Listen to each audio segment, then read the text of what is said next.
Okay, so one of the most twisted parts of Obsession happens in what's probably the movie's most famous scene. No, no, no, no, no, no, no, don't do that! In it, Bear confronts Nikki about her faking her dad's cancer, and we see her break down because they were having a nice time. How about rather than denying or saying he's wrong, she simply says something so they can go back to the fantasy. Nikki's asking him not to break the illusion because this is what would destroy Bear's wish. She even asks, Then why does it matter?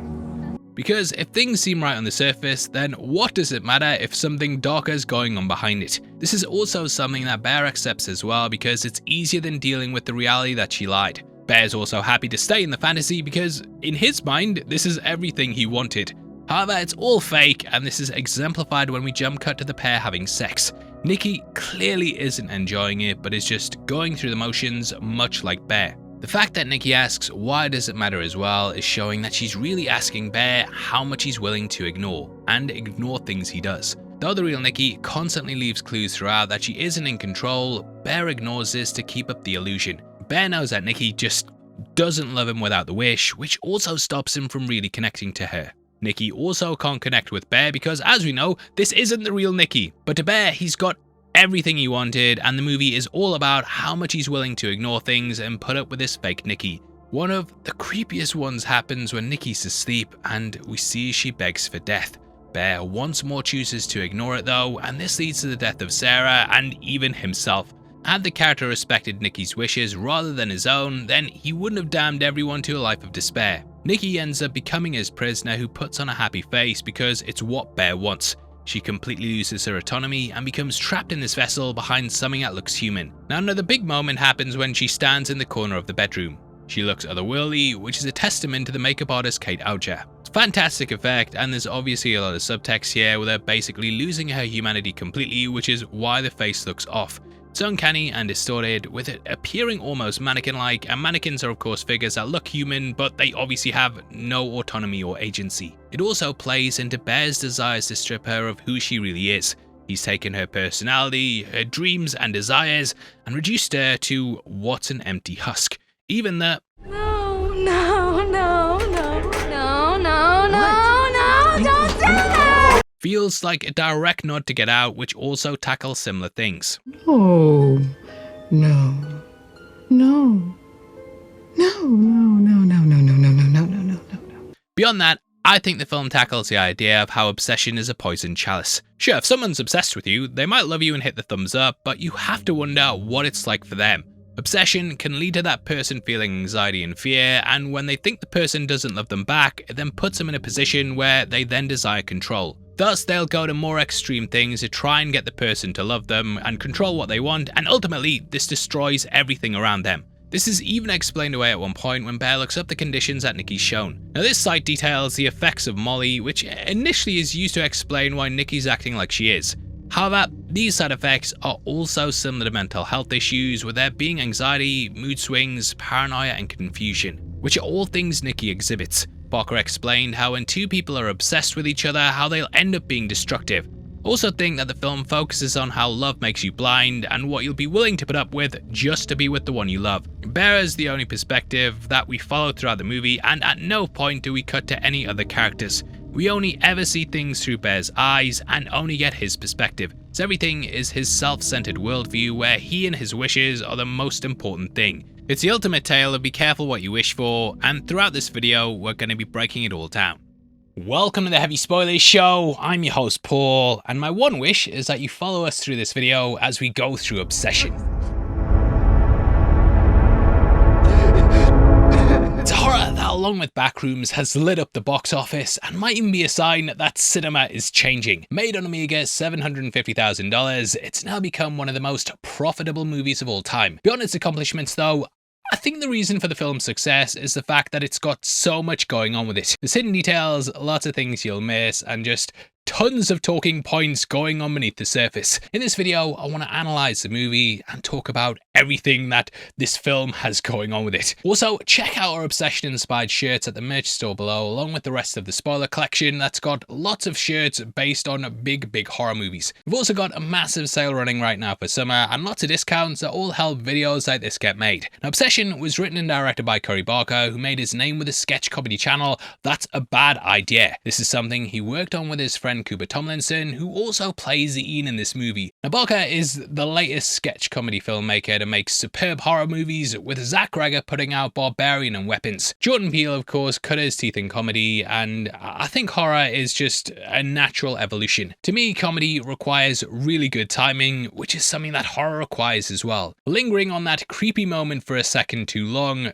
dropping the scare at the perfect moment, they're all things that rely on timing. Comedy can also lower the audience's guard, and when it's used in a horror, it can really heighten the scares. But it's clear that Barker wanted to follow in Peele's footsteps, and he even said on the Dead Meat podcast that the biggest influence in his career has been Key and Peele. Speaking with The New Yorker, Barker also explained that he grew up being obsessed with horror movies starting in 2003. That was with the Texas Chainsaw Massacre remake, and it's something that's going to prove quite handy, as he's also helming A24's reboot of it. But Obsession is a film that I've become obsessed with myself, and throughout this video we're going to be going through it all.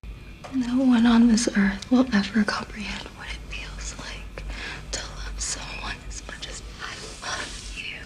Now, we open the movie with Bear spilling his guts to what we're supposed to think is Nikki. Well, that is, if you hadn't seen the trailer and the countless memes flooding the internet. I was actually on holiday when this movie dropped, so I didn't see it opening weekend, but yeah, by Monday, I think myself and everyone had seen Nikki's face 1,000 times. Thematically, this also sets up what the movie's about and perfectly plays into how we'll not really see the real Nikki. The person opposite him isn't who he thinks she is, and that's something that's a key point throughout the film. Bear is still spilling his heart out though, but he's keeping up the act he loves her when really he knows it's not her. So this just lays the groundwork for everything to come, and it's the perfect way to open up the film. One thing I like is how he's sitting in a diner as well, which is something that's used in lots of different rom-coms, and most notably in When Harry Met Sally. He's also placed on the same side of the table as the restaurant later on, and it just nicely lays the groundwork for that scene. As he spills his guts, I also feel like he's trying to write a romance story. This is something that he and Nikki talk about later, as we learn she's writing a love story, which Bear conflates with a romance one. Shows though that the pair are on different pages, with romance and love being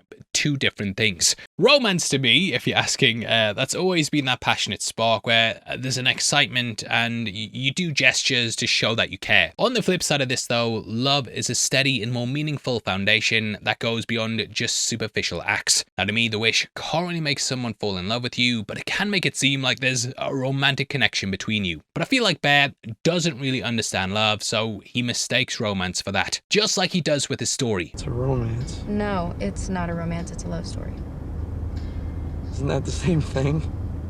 What's really cool as well is that Bear says he doesn't talk like this and almost snaps out of his monologue. This is something that we see Nikki do later on when the real Nikki wakes up and is horrified at what's happening. His words also kind of echo what the wish did to Nikki. Sorry, this is weird. I don't talk like this. No, it's okay. Which is something he struggles with throughout the speech. He knows this isn't how he should be acting, but he puts himself back on track to try and show he loves her. However, he breaks throughout the movie before fully coming unraveled at the end, much like Nikki. He's even coaxed along by Ian, who, if we're seeing this scene as being a metaphor for the movie, you could see Ian as being Bear in this situation. I feel like I'm coming apart.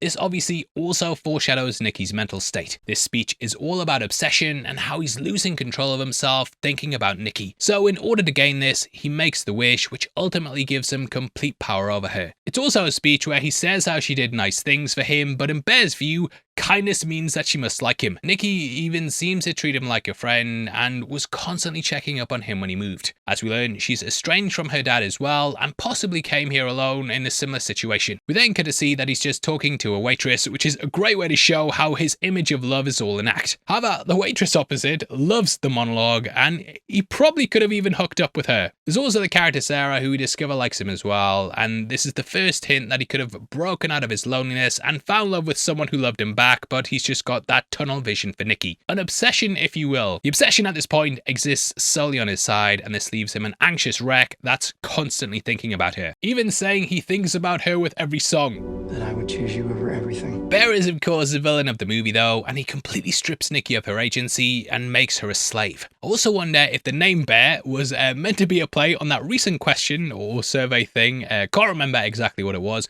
but about how women would rather be left alone in the woods with a bear than a man. You know the one, it went viral. But the point is, Bear's a wolf in sheep's clothing, and a bear's of course a predator, so his name highlights the danger that he brings. Ian then snaps him out of the monologue by saying that it's cringy. Ian seems to know what Nikki would like, and says how she'd vomit at this kind of thing. As we learn, he's actually been sleeping with Nikki behind Bear's back for 2 years, all while coaching Bear on how to get with her. However, there is a read here that he's actually sabotaging Bear's chances, especially because he suggests calling her Freaky Nikki. According to IMDb trivia, this is what her bullies used to call her at school, and this is why she hates the nickname. So yeah, not a good move there, not a good plan, Cotton. Let's see if it pays off for him.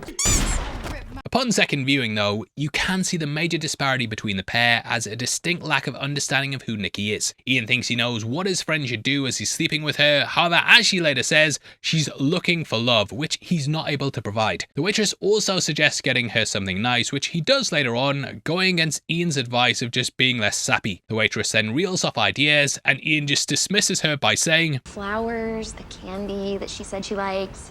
Okay. Thank you. What? Thank you. He then pretty rudely just brushes her away, and it shows how women are just objects to Ian. Nikki ends up becoming this to Bear as well, and Ian's nature starts to seep into how he acts. But like Nikki, the waitress is just a prop for them and is sent back to her job as soon as she's not needed. And I bet they didn't tip her either. Bear also says, I'm sorry I made you do that. No, it's okay, you're okay. It's fun break. Just pretend like... You're good.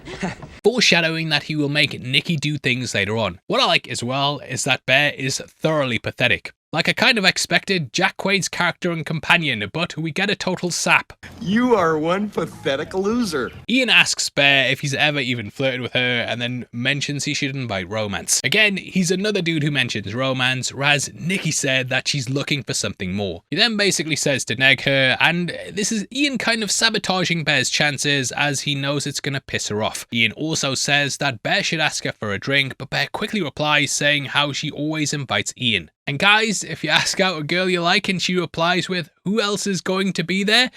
I've got some bad news that you might want to sit down for. Now Nikki, as we learn, is going through an existential crisis, which is probably spurred on by constantly going back to the guy who doesn't actually like her. Ian even says, All you have is time. which is the total opposite of Nikki, who feels like time is running out. However, Barker has hinted that just before the movie kicked off, Ian called off the secret situationship, or the entanglement, if you will. Also wondered if Nikki just carelessly shooting Ian at the end represents a side of her that's angry that she was just tossed away by the character, and now she's also doing the same thing back with his life. But each of the friend group is in a similar state of arrested development, and even Sarah's applying to college in her mid-20s. I think it's such a good way to open up the film though, and as he repeats the phrase, all you have is time, we then cut to his dead cat. Talk about the cat more in just a bit, but it's actually got a lot of hidden depth to it. The reason that I want to focus on this opening a bit more though is because originally when they were making the movie, we were going to have something slightly different. The movie was actually going to start with the TV, similar to how we cut to the credits at the end. A romantic movie would be playing on it, and the camera would then pan down to the cat and bear crying. This would then mirror the ending where we see Nikki on the couch and be like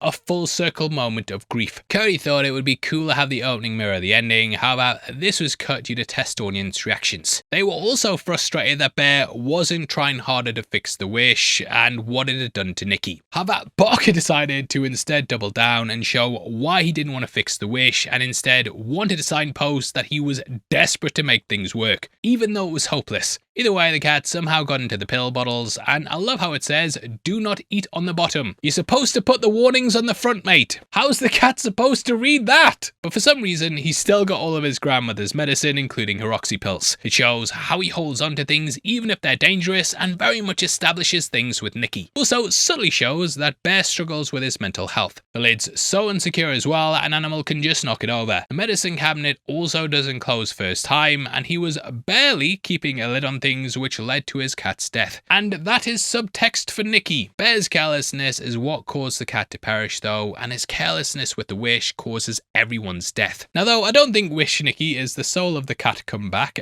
which I have seen your theory times. I've read them, I'm not sure, but I do think the cat is here for a specific reason. Like Nikki, the cat was left in the house on its own, and Bear tosses its body away in the bin bag, showing how little regard he has for things that he loves. He also keeps it in the house long after its death, showing how he can't let go. Should have let Nikki go much earlier in the movie, but couldn't bring himself to do it. You can also see the cat as representing curiosity, and how, say it with me, curiosity killed the cat. The cat dies much like how Bear does, because Bear's curious about the One Wish Willow, and he sets in place a chain of events that will lead to his death. The pills also highlight his own issues and explain why he's deeply insecure and controlling. We also learn through this that the name of his grandma was Barbara, and the pills help to set up the ending where he takes them to end the curse. But yeah, nothing's going right for him. He cries, and we also see photos of his friend group who are called the Bass Clef Bandits. As we can see, they were all in the school band, which is also presumably why they ended up working at a music store. We can see the photos taken in a photo booth, and the first one looks like he's almost dragging Nikki in there and forcing her to be there. That is subtext. The second is the pair together, with Bear smiling while Nikki looks pissed off. The third is Bear looking sad while Nikki holds Ian looking happy, showing where her heart may possibly lie. The last one has Ian with his eyes crossed out, and as we know, he's killed at the end. Sarah is also lying across and wearing red, also hinting at her death, and Nikki looks angry as Sarah's lying on Ian. It's an amazing bit of set design and basically spells out the plot of the movie. Hints that Bear was unhappy that Ian jumped into the booth and ruined his moment with Nikki, and he may subconsciously dislike him. Also, I think Michael Johnson's superb as Bear throughout, and he really plays the snivelling coward character so well. Also, love how the Obsession title's stitched into the duvet cover, and we cut to Bear scrolling through Nikki's Instagram. You can see he's liked the post, along with Cooper Tomlinson, who again plays Ian. Really makes you think about how stalking works now though, and like back in the day when I was a kid, mate, you didn't have access to someone through your phone 24/7. You see, kids, when I was young and I liked a girl at school and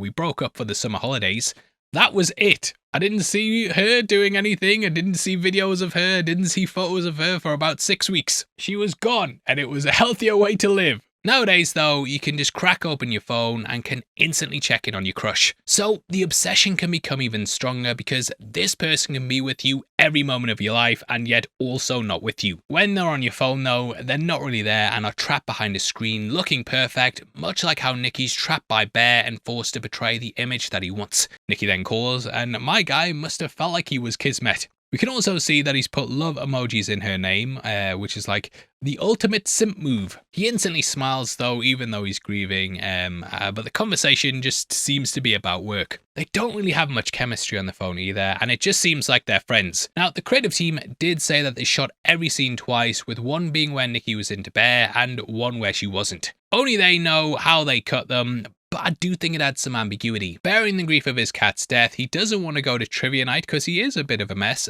so she then says she was going to tell him something, which turns out that she's putting her 2 weeks notice. Hold on, is that another rom-com reference? Well, her reason is that they're running out of time, and the camera cuts to the Kit Kat clock. This probably hurts more now that Sandy's dead, and it plays in the crisis that things are finite. His cat has just shown how quickly things can be stripped away, and thus Bear doesn't want to lose this chance to confess his feelings. Also, love the music here, and it abruptly cuts after he says tonight's the night and Nikki drops her necklace. Very funny how she's having a bit of a mini crisis and he has no idea what to say. He's sort of just stunlocked by it, and he seems to want her to be the perfect idea of what he has in his head, much like he does later on when he tells her to be normal. Cutting to the new age hippie shop, the assistant is then talking to a friend on the phone and asks, why would she even say that? I love the way that she's used throughout the movie, and she's much like Nikki and kind of disconnected from everything going on around her, sort of dipping in and out, and she's also got a voice in her head. We can also see that the shop is called the Green Man, which is a folklore figure usually associated with rebirth. The figure also heavily centers around the idea of being careful what you wish for, as the Arthurian legend has a knight beheading the Green Man to gain glory and notoriety. However, he has to return to the figure 1 year later to take his penance, which ultimately leads to his death. Side note, we've actually been working on a breakdown of the Green Knight movie that we are going to drop around the Odyssey, so make sure you subscribe for that. However, I'm hesitant to look too much into the Green Man meaning here, as it's actually the name of the location in real life. This was shot in Burbank, California, and you can go there if you want. Beyond that, there's also the Music Stalker Sells Music, which is a real place as well. You may recognize it from Wayne's World, and this is where Goth performs a Neil Peart-esque drum solo and Stairway to Heaven's band. But yeah, the shop assistant's great, and she's also played a shop assistant in Barker's other work. He then asks to see the crystal necklaces, and he has no idea if she's talking to him or not. It highlights a level of detachment and how women of this world aren't really engaged with him. We can also see his distorted reflection in the mirror, showing how at this moment he's a shell of himself. This is something that mirrors how Nikki looks when she stands in the corner, which also highlights the same idea. She says that the rose quartz attracts love, but he just asks for good energy. She then mentions citron, and this is known to bring wealth. Don't know if it's intentional or not, but obviously, you know, Bear wishes for good energy in a way in getting love, and Ian also asks for $1 billion.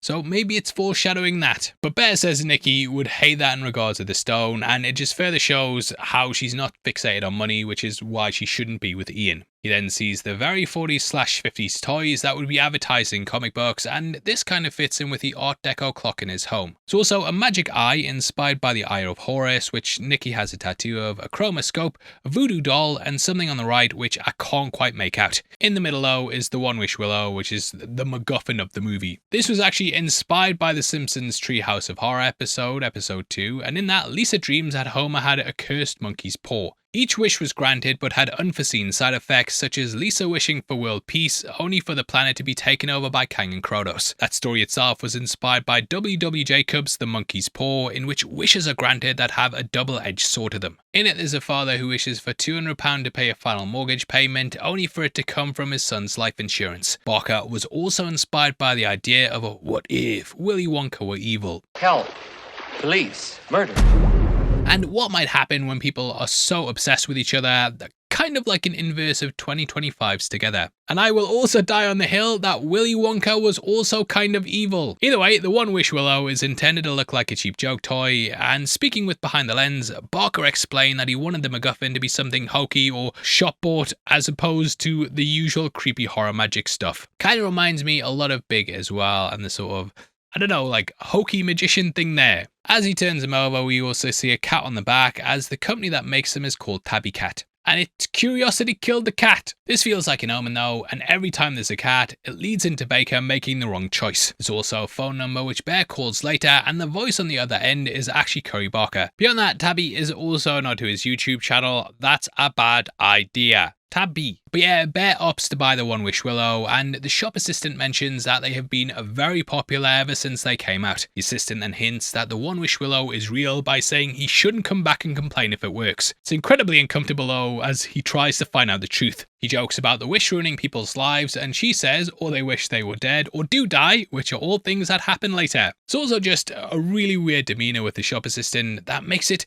kind of feel like a sketch. The movie is also deeply unsettling in the way it's shot, as every act is centered, leaving so much space at the top left and right. Cinematographer Taylor Clemens was actually inspired by the work of David Fincher, particularly Seven, and lots of this movie looks murky and grim like the director's work. One thing I also noticed as well is that the Willow costs $6.99, but the assistant says $7. Might be a goof, or it could be, because not everything is exactly as it seems, and there will be a hidden cost. That is subtext. Am I reaching? Let me know below. But we then cut to Barker's pub for trivia night, which is of course named after the director himself. The trivia host is played by Curry's father, who also wrote the weird story that Nikki reads out later on. He's actually becoming a screenwriter himself and working on something with his son, so expect to see more of him. At the table, I also love how Bear's isolation is on display, as he's centered while his friends sit around him. He's in the middle with Nikki and Ian on either side, foreshadowing how he'll be caught in the middle of their situationship. The condiment bottles also give us a hint at the secret.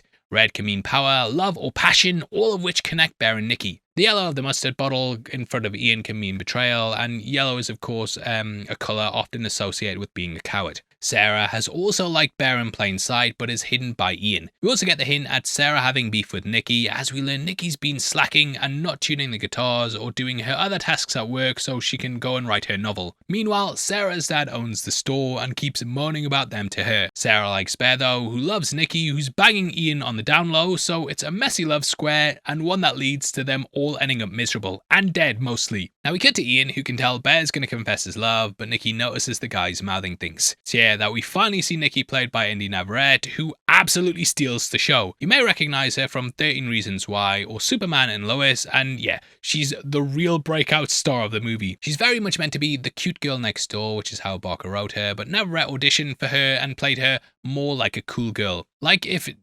Zoe Deschanel's character in 500 Days of Summer wore a leather jacket or something. Bear then asks for a pina colada.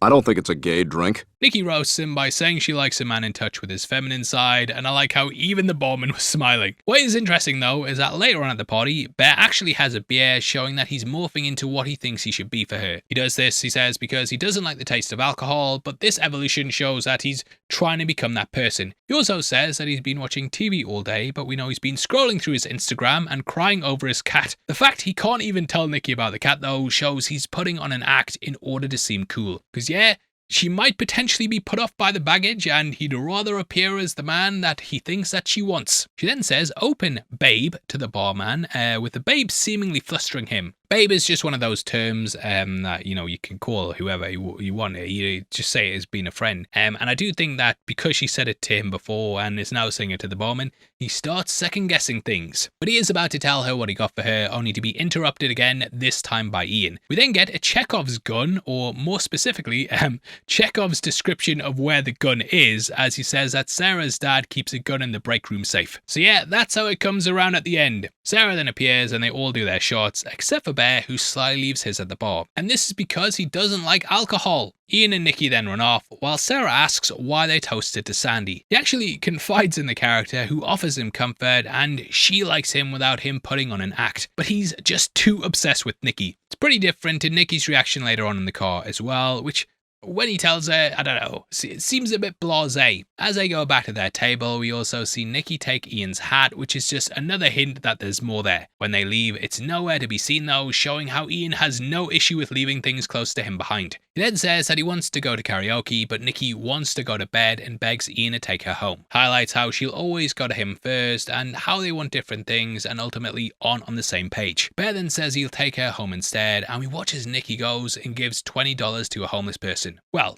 I say she gives $20, she takes it from Sarah and then gives it away. So it's not as altruistic as you think. But Bear is blinded by love and he loves her for her selflessness, but again, it's really Sarah's and he's kind of missing the thing that's right in front of him. As they head out, Ian then says, "Get your girl home safe," and Nikki says, "Get your girl home safe." Ew, don't say it like that.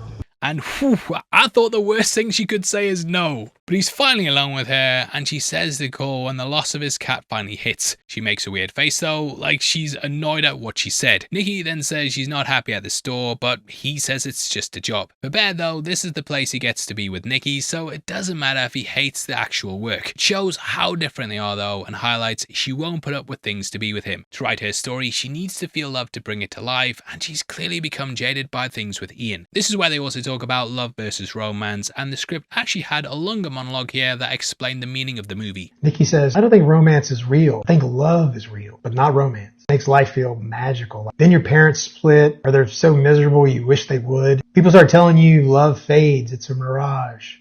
They're wrong. Romance fades. Love is a different thing. And that's what I want to write. The good, the bad, the ugly. Real shit." And shouts Jeff Barker for that. Nikki then says that Bear's the only person she can talk to about this stuff, as he's not a complete brick wall. This is why I feel her life changes due to Ian, as he's just a dude bro who she probably had nothing in common with. This is why I feel as well that she did in fact like Bear, especially as she tries to prod him to find out if he likes Sarah. He says that he likes her as a friend, and Nikki says that when she has a crush on a guy, nobody knows. Which exactly why no one knew she was banging Ian. However, I feel like this is her hinting that just because she doesn't make it obvious, she does actually like Bear. Do you like me? What? Because if you do, now's the time to tell me.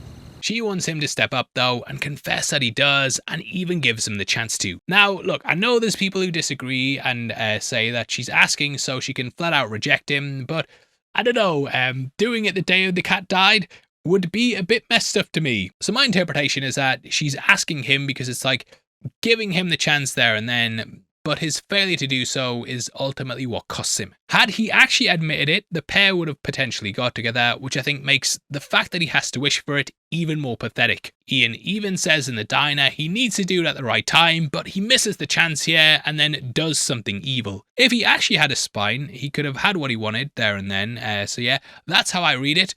But I know there's a lot of people that think the opposite. I can totally see why as well, from your point of view, but look, just look at her face when he says they're good friends. Good. Good night.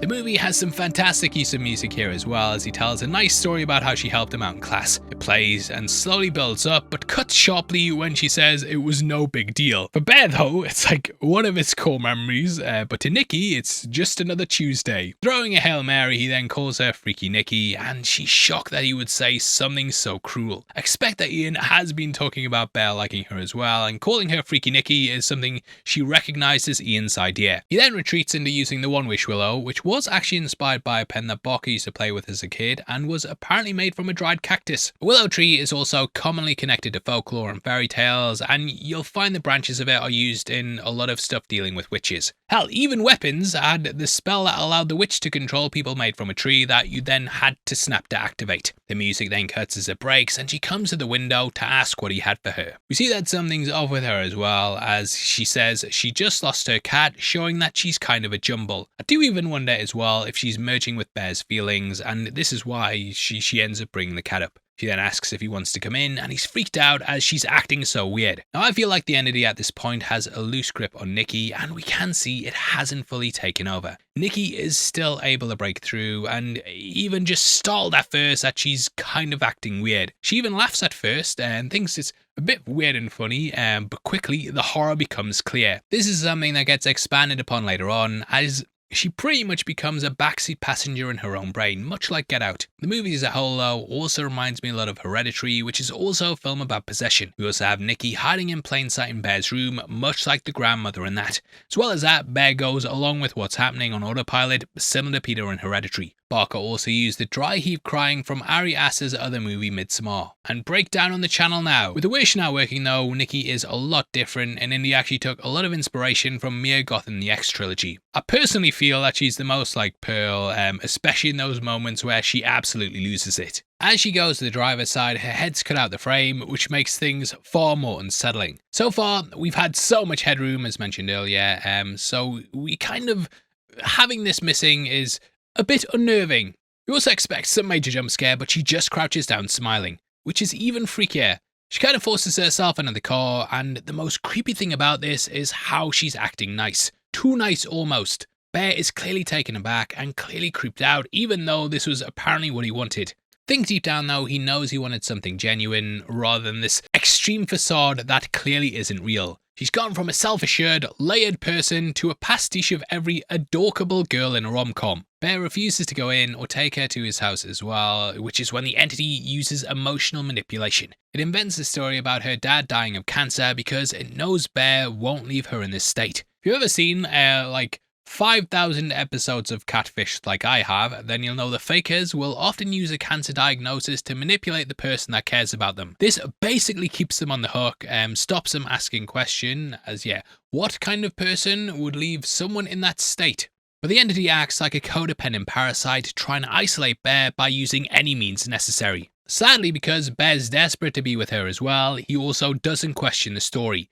Arriving at the house, we can see it's a proper grandma's place, with even Nikki being, a bit disappointed. However, the entity takes over, takes a deep breath, and then walks around the house, saying that it's nice. He then gives her the bed and leaves her alone, but the music builds up again when we think there's going to be a romantic moment as she asks her to sleep in bed with her. She then takes off her top as he looks away and seems very, very awkward. It also makes the juxtaposition between that and the poster that says player very, very ironic. We then hear the song Televisions by Current Joys. She starts to make a move on him, which is when all of a sudden she snaps out and the real Nikki takes over. Completely shocked at what's happening, it shows how she doesn't want to go through with this, but Bear's forcing her along. Clearly should be stopping the whole thing at this moment and trying to work back breaking the wish, but Bear is just downplaying how bad it is. Nikki even tries to reassure Bear that it wasn't her who initiated it and that this situation wasn't his fault. She's almost apologizing for putting him in this situation, even though she's really the victim. Which, if you've looked into a lot of cases on stuff, you'll see the victims often end up doing that. The entity then takes control and says she's sorry, blaming the outburst on a panic attack. She then turns on the waterworks to try and gain some sympathy, but Bear is clearly shook and he decides to sleep on the floor. Her sock even hangs out the bottom over his head, kinda showing how she's trying to be close to him. But he goes to look up the One Wish Willow, and we see he's using a Google knockoff named Probe. Like most internet searches, Reddit comes up as well, and this movie's version is threaded. There's also a website asking if the One Wish Willow is a Mandela effect, and this might be why Bear's never heard of it. The website also calls it a collectible sensation. That's something the shop assistant mentioned as well, as some collectors just keep it sealed. Like a real Reddit thread, it's also filled with contradictory answers, and one username is called Bernstein Bearfax. This is of course a well-known Mandela effect case in which people debate the spelling. Also wondered if that's why he was called Bear, but I think it's likely because of the bear in the woods thing. But let me know below if you disagree. You also see someone mention that it's a prank as they call the guy on the phone and he seemed a bit weird. Now this might be a reach, but with that being Barker, the prank may also be a reference to Barker's previous movie Milk and Cereal on YouTube. That focuses on YouTube pranksters, and yeah, with it being Barker on the phone as well, that's just where my mind went. He then closes the laptop, goes back to Nikki, and seemingly shrugs off the idea that the wish is real. Bear then shares his bed with her and wakes up to find that she's made a memorial for his cat. To the entity, this is just completely normal as it has no concept of what's right and wrong. The idea of what love is completely blurred in its mind, and she's unable to understand why a shrine's inappropriate for something that you love. A shrine is of course related to worship as well, and it further plays in the obsessive worship that she has for Bear. As he walks to the memorial, you can also see her weird fast movements that she does later on. She's just acting unnatural though, and it further highlights that something isn't quite right here. The pair then arrive at work together, and though she seems normal, things start to go strange. But upon going in, she chastises her boss for using the word Karen in a derogatory manner. Cooper then spots Bear and is quite hyped, thinking his mate got his end away. The framing is perfect in the back room though, and as the lads chat, Nikki slowly goes behind the counter and turns her head towards the door. I love how in between asking if he slept over as well, he also reminds him to clock in. But Nikki has a face like thunder until Bear looks at her, and she does a slow smile which freaks out Ian. Ian also asks if he's afraid of what Sarah is going to do, hinting that Ian knows that Sarah's into Bear. Also makes me wonder why he didn't just nudge his pal towards someone who's actually into him, but it's clear that he doesn't really care about women's feelings. Bear then says that Nikki's actually going through something, but doesn't bring up the wish and instead goes with the fact that her dad has cancer. Well, not the fact, but you know what I mean. Ian is really surprised by this though, and on a second watch, we immediately know why. He's a lot closer to Nikki than Bear thinks, and the fact she's never brought it up just seems a bit weird. He even foreshadows the concern everyone has that Bear's taking advantage of Nikki later on, as he says it would be fucked up if Bear slept with her. But yeah, he's the one taking advantage of her, but more on that in just a bit. Also, love how though the background's blurry, you can see that Nikki's staring at him the whole time. Ian then theorizes she might be on Molly again, and he then goes to talk to her. Imagine that he's going there to get the truth, as she probably never acted like this with him. It then cuts to the end of the shift, and Bear says he can't take Nikki home, and she just goes with Ian. Seems very strange on the surface though, but does foreshadow the reveal that Ian has been a sneaky link for her for 2 years. They then talk on the phone, and we see Bear looking at the side effects of Molly that we mentioned before. This is through a ChatGPT knockoff called Genie LM, which is funny considering genies are known for granting wishes. If you look to the left as well, his history is quite interesting as well. We can see that he's been looking up nursing homes as well as Oxy. Part of me even wonders if he actually hastened his grandmother's death using Oxy. In the past week, he's also asked how to know if you've been friend-zoned, how to flirt, how to impress a girl, and how to woo a girl. He also looked up how to play Basket Case on the marimba, which is a fitting song for the movie as it's all about anxiety.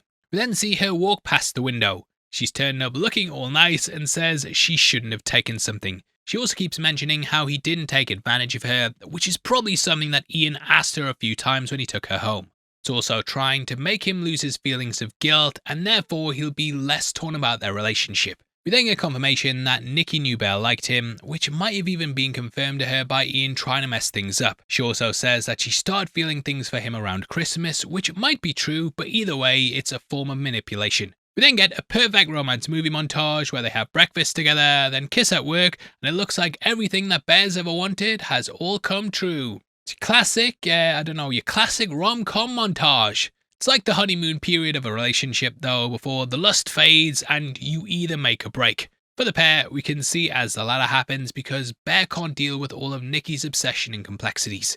Ian also looks angry at the pair kissing, which you could chalk down to him being jealous, especially watching it a second time. It's also the read that he's concerned, as maybe Nikki told him she didn't like Bear and he's wondering if something is going on with her, which is probably made worse by her breakdowns. We then see them looking at a post which appears to be of them saying, "I want to wear your skin as a sweater." Now I can't tell if this is just a meme account or something that she posted, but it's something that seems very sweet on the surface, but is pretty messed up. Nikki later also wears some of Sarah's skin, which this moment helps to foreshadow. It's clearly AI as well, which is obviously a copy of a human's work, made by something that isn't human, which is in a way much like Wish Nikki. She also starts wearing a headband from this point onwards, just like the waitress at the start. To Bear though, she's transformed into someone who only exists for him, which is very sad to see, and Sarah even looks weirded out. Also like how she keeps looking at him as they watch TV and he moves her head back to face forward. This is a very subtle hint that her obsession's getting in the way of things for him and he isn't quite ready to deal with someone that's that fixated on him. Cut to the restaurant where he then tells a story from high school. This is some great writing as well, as after Bear dropped her at home, she didn't seem to hold much reverence for their time in school. Here though, she thinks it's hilarious. As mentioned earlier as well, the couple are in the same seats as Bear and the waitress at the diner, and we see what happens when Bear tries to break the illusion. She asks him what he wants to do, and he says he's been told he's a private person. Interestingly, she doesn't remember calling him a closed book, which is something that she referred to him in the car as. It's another confirmation that they're separate entities and that Wish Nikki is closed off from the true one's feelings. Then says he wants to be a food critic as a joke, which is something that gets played upon later when she puts his cat in his packed lunch. He then gets a phone call from Ian, who then explains that Nikki's dad isn't ill. Again, the framing here is so good as well, as you can see Nikki the whole time as Bear walks closer to the camera. Kind of just builds off that amazing scene in the shot before and just an evolution of how she's getting even closer. While on the phone, Bear's also in front of a tree carving, which is there to reference the willow of the One Wish willow. He says that Nikki told Sarah she friend-zoned Bear and everyone has questions. Returning to the table, she then gives him a tiger's eye that's been passed down through her family. It's very interesting as well, as Bear originally went to replace her necklace before coming across the One Wish willow and said Nikki would hate that. So this is just another out of character moment for her, which he should pick up upon. Plus, there's like a big deal that she's giving him this special thing, and yeah, this is someone that she's only been dating for a short while. He then says that it brings confidence in willpower, and it's clearly the entity giving something of Nikki's away that might empower her to come back. He then realizes that the wish is real after he asks her if she loves him more than anyone in the world. This goes well, but when he touches upon her dad's cancer, she becomes enraged and we get that instant viral moment. Now, according to IMDb trivia, this no is actually the real Nikki saying no in that her dad's not dying of cancer. However, the entity then takes over, makes it weird, and things spiral out of control. Anything that could break the illusion sends her off the deep end, and it just shuts everything else down. Eventually though, he just agrees that it doesn't matter, and we cut back to Bear going bareback. But it's fucking harrowing, as she's just completely vacant, and it's an out-of-body experience, much like the real Nikki's going through. It's truly one of the most insidious parts of the movie though, and yeah, just very, very messed up that we can't show on YouTube, and you know why, you cheeky bugger? On her wrist though, we can also see the Eye of Horus tattoo, which is supposed to represent protection from evil. However, that evil now exists within her, and no matter what she does, she's not getting rid of it. Bear then awakens to find her in the corner with her face messed up like we touched upon before. He then tries to go back to sleep, only for her to run about the room holding a plant pot in front of her face. This is to hide her monstrous look when the mask starts to slip, and to keep Bear locked into the wish. As he tries to slink off, she then screams, "Stay!" Apparently, Navarette had to learn how to scream for this, as she didn't actually have a higher vocal register. Bear then wakes up and finds that she's given him a haircut, which, yeah, to be fair, your trim is scuffed. But this is her further exerting control, and the obsession is making her try and inflict things upon him. Bear Bear can't really see the irony though, and is actually annoyed that she's doing things to his body. And mate, what do you think you're doing? Let's not do that. During this, he also walks in to see her sitting there reading a book, but you might notice that the book's upside down. So again, it's all just an act. I love the lingering shot of her and the characters throughout the movie though, and if you've seen his sketches, then you'll know it's something he does a lot, which really works in both comedy and horror. She then says she had a bad dream and just goes blank, seemingly remembering it. Reminds me a lot of Alien after Kane got the facehugger off, and is clearly her repressing something. Trying to appease him, she then does a very creepy smile, which is reminiscent of the end of Pearl.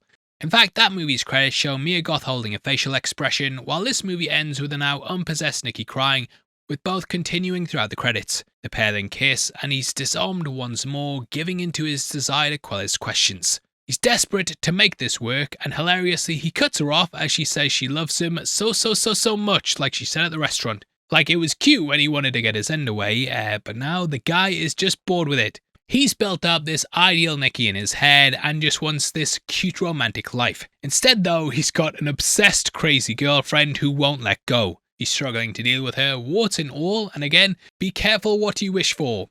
We then get the moment where Bear sees that she's taped the front door shut, and I love that we don't see it at first, only Bear's reaction.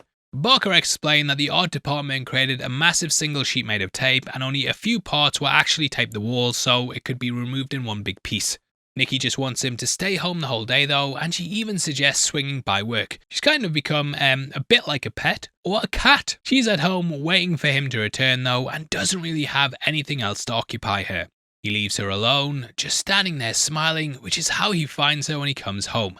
It's a deeply uncomfortable lingering shot as we expect her to scuttle off, but see how her life's nothing without Bear. She just stands there with her smile frozen in place, symbolizing the fake image that Nikki's having to portray. She even wets herself and doesn't want to move as Bear is the only thing she wants. Similar to how couples get together and sometimes isolate themselves and are just nothing without their partners. This then causes friction amongst your friends, and that's what happens here as Bear doesn't get invited to the party as he's now a part package with Nikki. At work, we watch as he opens up his lunchbox, which I think might be his childhood one, as there's a lucha libre on the front. He then finds a Polaroid, which she took in secret, but it gets even weirder in a moment. There's a second photo that she took of him asleep, and this is clearly a cry for help, as we can see that she's written this is not her. This is basically spelling out to him that they're like this because of the wish and nothing to do with her own free will. As he starts to be creeped out, we then hear Sarah say how people are entitled and not willing to wait. Now though this is about the shop itself and its customers, it's a sneaky reference to how Bear took a shortcut and skipped past basically winning Nikki over the old-fashioned way. It's also funny how he's sitting there eating his lunch while she's stuck making boxes, calling back to how he just used the waitress at the start. Sarah then lets slip that Ian's having a party, and he confronts her over what she said to Ian. The secret that Nikki was hooking up with Ian for 2 years almost gets revealed here, but she's interrupted by her father. Sadly, she doesn't get into another art school, and her dad just coldly tells her to get back to work. Interestingly, Bear used his one wish for something selfish when he could have used it on his friend so she could go and realise her dreams. This is something that's also mirrored in Ian, and though he could wish to free Nikki, he just wishes for money for himself. But Sarah right now is just completely down in the dumps, and she rests her head on Bear's, but she clocks that there's something up with his lunch.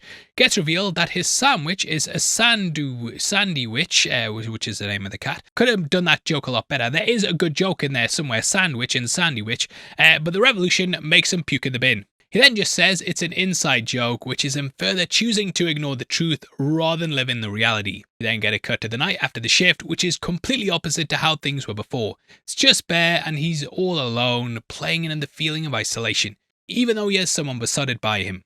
But unfortunately, he can't tell anyone, he has to keep it secret, and now it's left him even more alone than before. Ian then asks for a lift home and says he got an Uber to work as his car had an engine light. However, I feel this is false, as I think he wanted to get a chance to talk to Bear. Ian knew his friend would give him a lift home, and thus he could have a mini intervention. Bear is adamant though that Nikki is fine after saying she was having a breakdown. Bear is then told it looks like he's taking advantage of the situation, which yeah, it kind of does. This is also why he didn't invite him over, and he basically wanted to test his friend by saying it would just be a boys' night. But yeah, Sarah has been invited because she's the one who brought it up. He then attempts to rehearse what he's going to say to Nikki about cooking the cat and how she can't come to the boys' night. Just before he gets out of the car though, the One Wish Willow tune plays and he decides to call the customer service line. As mentioned earlier, the voice is actually Corey Baker, and I love how the guy on the phone just sounds like he's just woken up and is very nonchalant. And I've also been there during a call center night shift. And we then get these lines. Like to cancel your wish? No. Now, I feel like there he was giving him an out, and that was basically his one chance to cancel the wish. Because why even offer that as an option? The fact he says no though means that he can't, and thus the option no longer exists.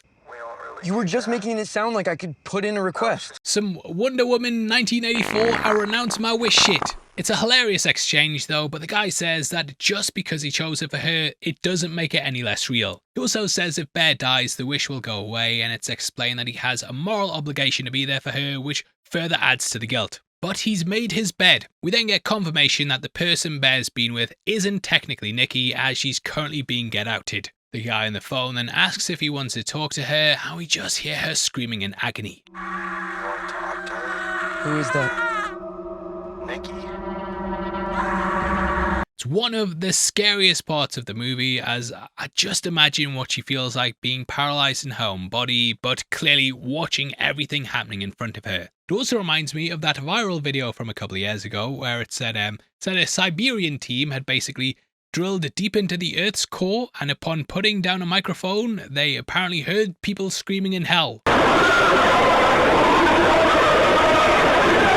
And that has stuck with me for a long time. His day gets even worse so when he realises that Wish Nikki's been waiting in the living room. He really should section her or something right now, as she's messed herself up and clearly needs full-time care. She also just brushes off being upset over his cat like it's nothing. However, she gets passive-aggressive when he brings up the boys' night, and then screams when he tries to get her not to come. Nikki then says that Sarah's going, and Bear caves into just letting her come with him. Ian's framed just like back at the music store, and they play drinking Jenga. Now, a bit of a sad story here, but unfortunately, this house actually burned down after filming due to the recent LA fires. So yeah, very sad, but back to the movie, and we watch as one of the dudes then swaps places with Bear. Now, I did wonder if this was all a plan to separate the pair, as everyone probably knows from Ian about how close they are. We also don't see what her forfeit is, but seems like she's just got out having to drink by maybe revealing something embarrassing. I expect the entity didn't want to drink, as she might become intoxicated and then lose control, similar to when she's sleeping later on. Now, we have said that we think Nikki did like Bear, but there have been some great theories about this scene. As mentioned earlier, this poem was written by Cory Barker's father, and it's playing upon Hansel and Gretel. In it, the pair have grown up and now find themselves in an incestuous relationship. Previously, the pair were just brother and sister, which is something that could be seen as like the friendship between Nikki and Bear. In the poem, Hansel isn't into it though, and it knows that it's wrong, but Gretel says how she'd flail her arms if he refused. It's a lot like how Nikki wasn't really into Bear, and that she was then forced into it. So yeah, there are two reads to this, as Nikki apparently said she sees Bear like a little brother, but despite that, he's forced her to love her, and thus she feels wrong. There's also the read though that this is entity Nikki writing, and how she will force Bear to be with her if he refuses. Bear at this point is the one who knows things are wrong, and Nikki will cause a scene if he tries to step away. It's beyond creepy though, but yeah, Indy is absolutely captivating doing the voices, and yeah, she just performs this excellently. The story also mentions that love is the only kind of branch a willow tree can conjure, so I do think this is more likely entity Nikki. Bear then looks guilty as the whole party's totally silent, and she says it's a new book she's working on. The fact that it's new makes it seem more likely that it's entity Nikki, and how it subverted the work she's done.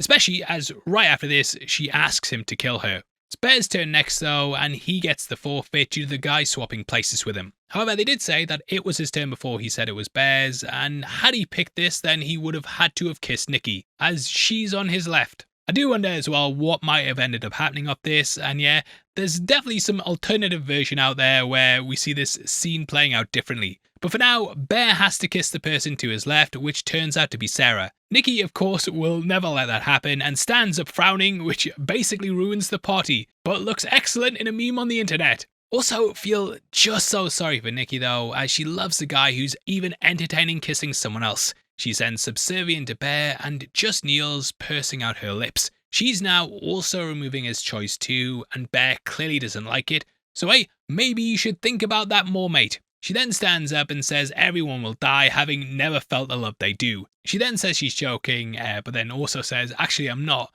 and this freaks everyone out, especially when the real Nikki manages to break through. She then smashes her head like the like button, and yeah, the expressions here are so funny. And even when they drive to the hospital, she nurses up to him, completely ignoring what just happened, which he kind of is as well. Even at the hospital, Bear argues as we just see her get out and dance around. Back home, he's silent, and she just wants to stand outside. He then asks why she did what she did, but she just mentions how Sarah likes him. We then see how he just thinks of her as an object again, as he says just how beautiful she was. It's not how smart and how kind of a person she was, just how hot she was, and now she's damaged her face. He hasn't even put bandages on her, and she still has open cuts, and he's more down in the dumps for himself than he is about her. He then says things were so good and is more annoyed at her than he is at himself. He then asks if she even likes him, and if she's happy, and she says, I'm your freaky Nikki.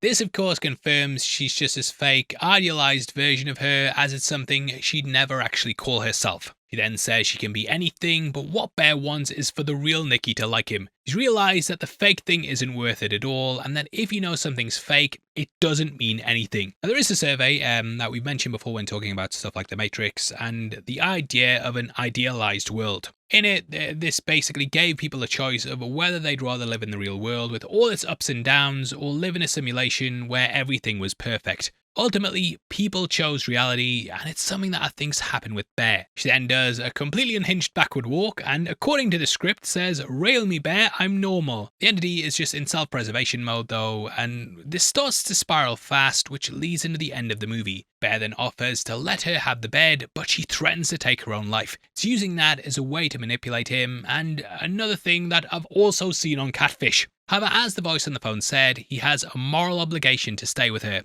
She then gives a very poetic way of describing her death and says she'll feel cold and that her fingers will feel like sand and this will just wash over her body. I think describing it in such detail as well, in that it's almost comforting, it's what makes Bear unafraid at the end. There's just nothing.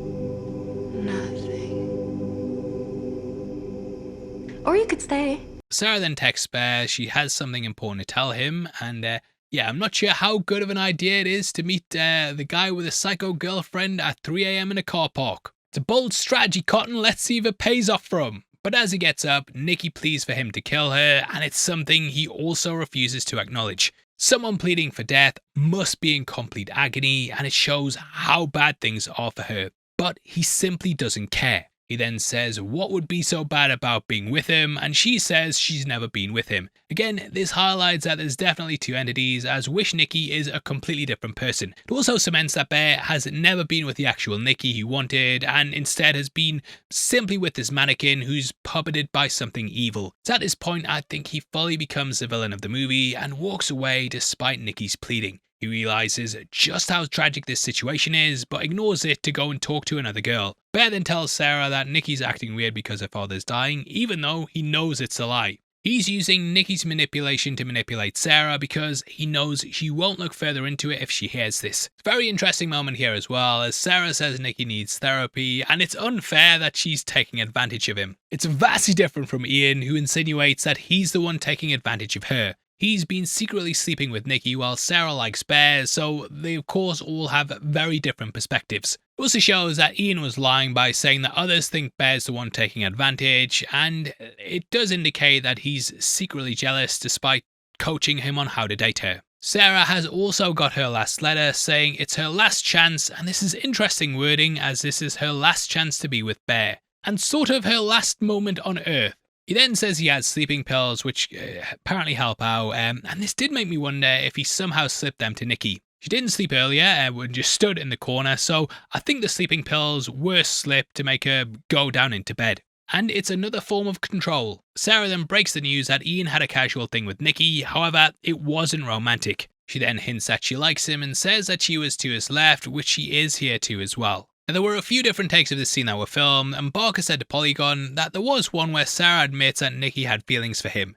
He said it would have been heart-wrenching to discover that Nikki did like him in the end, which is really interesting, but I do prefer the debates around the movie and that things are just kept ambiguous. Barker explained in that interview that Ian liked Nikki as well, but not enough to date, hence why he's pushing his best friend to confess his feelings.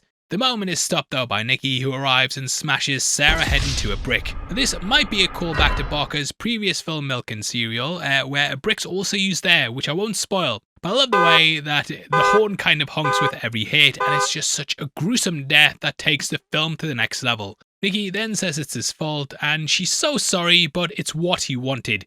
She blames him and says he needs to help her and get rid of the body. Bear could then try and get out of this again and turn her in, but, he feels guilty and she's just very passive about the whole thing.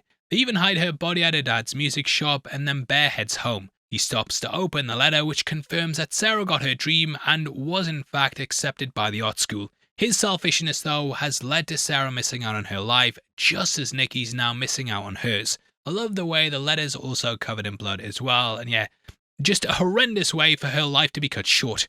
Bear then rushes back to the Green Man and tries to find the One Wish Willows. Now, this might be my favourite gag of the movie, as the shop assistant pretends that they just don't exist. I think there's just probably been way too many complaints, and when a guy comes covered in blood, probably just want to play dumb. Bear then asks how they can sell this to people, but is told that the box is full of warnings, and technically, it's not them making the wishes. The person who buys is the one who decides. But Bear is desperate to reverse his wish, and we then get a cut where he sees himself in the mirror, now fully in focus, with him having to face up to what he's become. We also learn the assistants used his wish, and I'd love to know what he wished for. Maybe more One Wish Willows. Barker has also explained that the item itself isn't cursed 100%, as you can word your wish carefully, but Bear chose something that was obviously going to backfire. He then tells Bear that he could ask Nikki to use her wish, as she'd do it for him, but as we see, she just wishes to get him to love her. Unable to break himself out though, he then goes to Ian, and we learn Nikki's contacted him pretending to be Sarah. And we'll see how that works out in just a bit. Going to Ian, we learn that Nikki's pretending to be Sarah to get him to go around and remove him from Bear's life. People who seek to control their partner will often remove them from those around them, and it lets them not have anyone to support them. Bear then reveals the One Wish Willow and gives it to Ian and tries to get him to counteract his wish. Selfishly though, he chooses a $1 billion rather than trying to help his friend. And ultimately, this is what leads to his death. Now, the cash falling from the sky was actually filmed practically using platforms, which is such a cool effect. Interestingly, that $1 billion should also survive after Ian's death, and Barker did confirm that objects remain. Now, considering $1 billion in cash is, a lot of cash, when he said this, I did think the money would just come falling down and crush him. But I did feel like it might constantly follow him around, but ultimately he doesn't get to spend it. Arriving home, he returns and Nikki's made a weird shrine for him, and the lotion bottle is in the same place as earlier in the movie. She then walks behind him like Longlegs as he tries to get her to use the wish. It's then revealed that she's turned herself into Sarah, complete with the hair, drawn on tattoos and cigarettes. She's even wearing Sarah's scalp, complete with her hair. It's very, very Evil Dead-esque, and then quickly turns into The Exorcist when Nikki starts puking. Bear assures her that he can make it work, but we know there's only one way out of this, and that is him dying. I also love how she's basically being feral at the door, and then, it just completely calms down when she hears what she wants to hear. And when it comes to his death, he doesn't really want to do it, but he tries to psych himself up with his gun and rubs his chest while pointing it at himself. Reminds me a lot of Charlie prepping himself to be stabbed in Scream 4, and he then puts the gun in his mouth, which is again, I think, an homage to Milk and Cereal. He also holds the tiger eye before this, trying to be brave. He then takes the pills, but can't really go through with it and backtracks by making himself puke.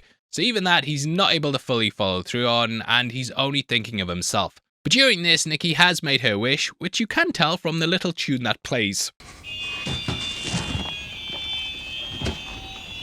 He then goes out, and I love how they both look bashfully at each other, and it reminds me a lot of the ending of this.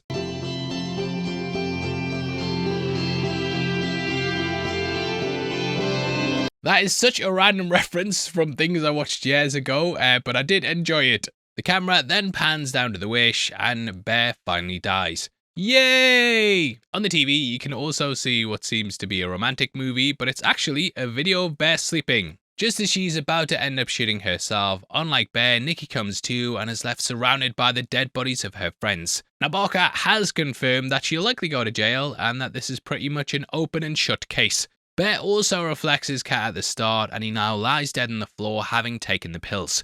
It's also really a homage to Romeo and Juliet in the most twisted way. In that Romeo thinks Juliet's dead only for him to take his own life at the crypt. It was all a ruse though, and she'd taken a potion that basically faked her death. He then woke up, realised what he'd done, and then also takes the poison herself by kissing him on the lips. From what I remember, haven't seen it in a while. But yeah, for the movie, this wasn't the original ending, and Nikki was gonna die as well at one point. Barker's father convinced him to stick with this one though, and honestly, it's probably worse. Not only will she be stuck with the trauma she's gone through, but she also has to deal with the fallout. Barker's also stated that we'll learn about her fate in this next movie, Anything But Ghosts. During an audience Q&A, he said that the movie takes place in the same universe as Obsession, and we will see Nikki on the news. And apparently, she'll end up being charged with a triple homicide. That movie has rap shooting as well though, so yeah, can't wait to see what that scene is, and we do know it's going to star Aaron Paul and Bryce Dallas Howard. So yeah, Barker is moving up in the world. But based on what we know, that follows fake paranormal investigators who suddenly discover that ghosts are real. Oh, what? Ghosts are real? What? What is it, Derek? You alright? Mary loves Dick. But yeah, I can't wait to see that. Also, I kind of feel bad for Sarah's dad, who's lost his daughter and all of his employees. But overall, I think the future's bright for Curry Barker and horror as a genre, as it's been a decent year with Bone Temple, Ready or Not 2, and also Send Help. And Backrooms as well. There's also Evil Dead Burn coming, Craig's Resident Evil, and right now, horror fans are eating good. Anyway, that wraps up the video, and I'd of course love to hear your thoughts as well. Please drop a like on the breakdown and leave a comment with all your thoughts below. If you want to follow us on Instagram as well and keep up to date with what we're doing, then make sure that you check us out at Heavy Spoilers. Did you know as well that members of the channel also get early access to videos like this every single week, and if you click the join button you get at least one breakdown a week before anyone else, and it all just costs 99 cents a month. That is less than $12 a year, less than 3 cups of coffee a year, I think, and coffee is expensive now, I will say that, but yeah, how can you go wrong with that? All these hours of entertainment. That's like 520 hours of entertainment at least. But yeah, huge thank you to everyone who does that. Really means a lot to us, and I really appreciate all you guys' support, because I would not be here without you, and you guys are the best. If not though, huge thank you for clicking this anyway. I really appreciate it. And yeah, see you on the next one. That out of the way, I've been your host Paul. Again, you've been the best, and I'll see you next time. Take care, peace.